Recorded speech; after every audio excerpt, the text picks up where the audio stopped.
What's up everyone, King Jordan here back with another video, and I gotta admit, I was wrong. Well, kind of, about this BO2 port. If you guys watched my previous video, I briefly talked about my expectations for the port and what I wanted to see from it.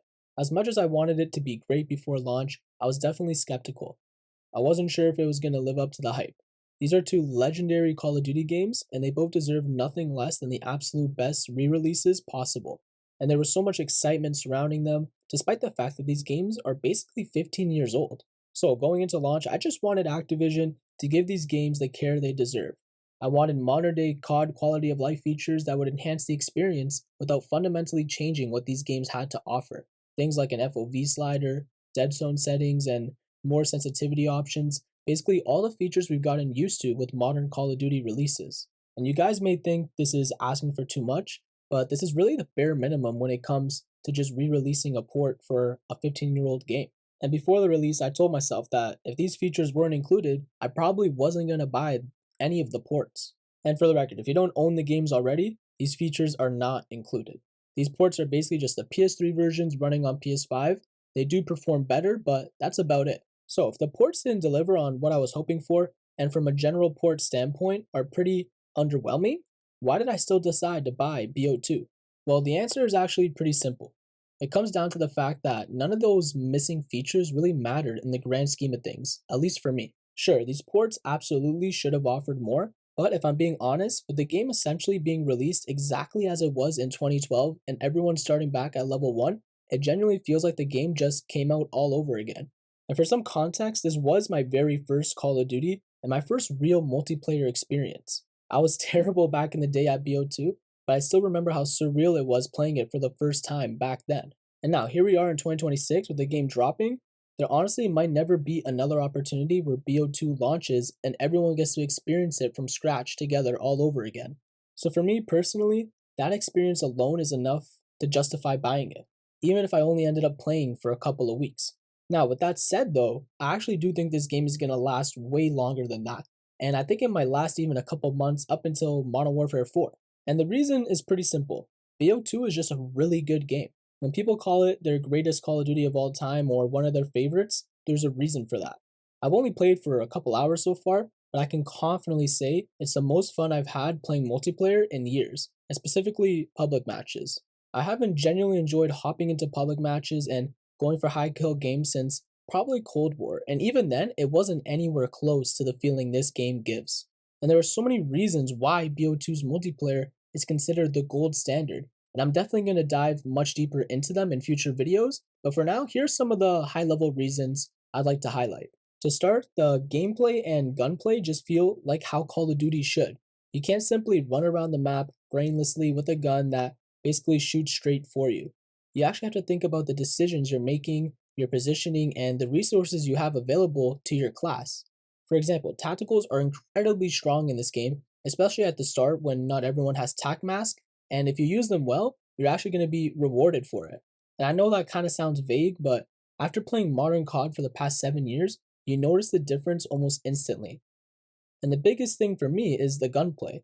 I don't actually think the guns have much more recoil, as it feels pretty similar, but the aim assist definitely feels weaker, and in my opinion, that makes for a much better experience. And I do understand how the aim assist is technically still the same, but they do have ranges in this game where if you're using a submachine gun, at a certain range the aim assist will turn off, versus now in modern COD where that range is effectively infinite. And due to that range being infinite, it often feels like the second someone sees you in modern COD, you're instantly getting beamed from across the map. Now that still happens in BO2 of course from time to time, but it's nowhere near as common. And because of that, dying feels honestly a lot less frustrating. More often than not, it feels like I got outplayed rather than losing to something that just feels baked into the game. Now, another feature, and this might be the thing I love the most about this game so far, is the Create a Class. I genuinely hope that modern COD developers take a serious look at this system because I think it's about as close to perfect as we've ever gotten. So if you don't know, BO2 uses the Pick 10 system. It actually was the first COD to introduce this system, and people have been asking for it to return for years. After getting to experience it once again, I can confidently say it isn't just nostalgia. People have been praising this system for over a decade because it simply works. And for me, it works for three main reasons. The first is the guns themselves. Every weapon and weapon class feels like it has a distinct role and can't just be turned into a do-it-everything machine gun through gunsmith.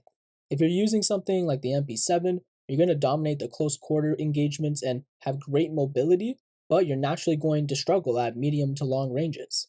If you try challenging someone using the M27 or M8 across the map, good luck because they're probably going to beam you. And because the attachments are limited, the guns actually feel balanced and have a clear identity. You can't just throw 5 to 6, 10 attachments on every gun. When you compare that to how it is in Gunsmith, every gun is built almost exactly the same and everyone just ends up running the same template anyways. Now, the second reason is the perk balance, and honestly, this impressed me the most. No matter what you do, the perk system forces you to make meaningful trade offs. Take perk 1 for example. The three strongest options are probably lightweight, flak jacket, and ghost, but it's impossible to run all three. You're always giving something up, and usually more than one thing. And those kind of decisions barely exist in modern COD anymore, because Create a Class and Gunsmith basically hand everything you could ever want in a class. You end up running around like a super soldier, and that has a trickle down effect where everyone starts using the exact same setups. And the final thing I love about Pick 10, which is kind of ironic, is the flexibility. Even though you're limited to just 10 points, I actually feel like I have more freedom than I do in modern COD, as the modern gunsmith just gives you everything by default, it feels like. Personally, I like running an extra attachment or maybe another perk, and Pick 10 lets me do that by sacrificing things I don't need, whether that's a secondary, lethals, tacticals, or something else. It lets me build a class around how I want to play instead of forcing every class to just simply look the same. I could honestly keep going, but there's a reason people have wanted this create a class system back for so long. It's simple, easy to understand, doesn't overwhelm you with dozens of nearly identical attachments, and most importantly, it creates meaningful choices. It promotes balance while still giving you the freedom to build your class the way you want. And to me, that's about as close to perfect as Call of Duty has ever gotten with its create a class system. Now, I know I kind of went on a tangent on the create a class system here, but for me, it's just a main reason why this game feels like such a breath of fresh air and kind of just back to form and how Call of Duty should be. So before I wrap this video up, there is one more thing I would like to highlight. At the end of the day, whether you decide to buy these ports is completely up to you. Personally, I think the BO2 port is worth it, but maybe for you it's just the BO1 one, maybe it's both, or maybe it's neither. And honestly, all those opinions are valid because they have their own reasons behind them. That said, though, if you are someone like me who was on the fence and hesitant about buying these ports at first, I'd say just do what you want. Don't let me or any other COD hate channel online make that decision for you. I won't deny that these ports absolutely could have been better, but at the end of the day, they're still great games at their core. And if you're looking just to jump back into BO2 and relive that experience, I think you'll find exactly what you're looking for. Also, at least until I think August 8th, I believe, they're not priced too badly. I think it's $30 USD for the game along with all the DLCs, and for a game as timeless as BO2, I personally think that's a fair price. Anyways, those are my initial thoughts on the BO2 port.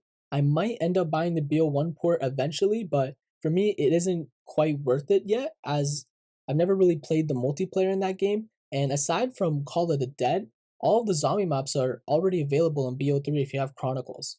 So I don't know. We'll see if I end up getting it or not. And yeah, if you enjoyed the video, feel free to leave a like, subscribe, and let me know down in the comments if you're playing the ports and what you think of them so far. As always, thank you so much for watching, and yeah, I'll see you guys in the next one. Later.